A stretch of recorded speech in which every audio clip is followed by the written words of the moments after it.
Hey, what's up? It's Philip from Easy Tutorials, and today I will show you how to edit this sample PDF file. When I click it, I have a text, so it's my other screen, and I want to edit this text. I can't edit with my Foxy Reader, so I want to import this PDF into my Google Drive. Just drag and drop it to your drive, and you can see it here. Now, all you need to do, I will close this, right click on it, click Open With, and click Google Docs. And your Google Docs will create a new file. You can see your sample PDF file over here, and I can now just delete this and edit this and so on. If I want to save it back to PDF, just go to File and click Download, and over here you can see the PDF document. Just click it and you can download as a sample file edited, and click Save. And if I open it, I have my edited sample file.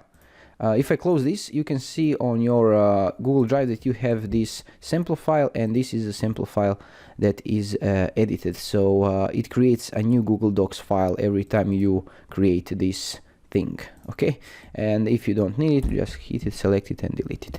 And this is it. If you find this helpful, let me know in the comments below. Have a nice day, and I'm glad that you watched this video. Bye bye.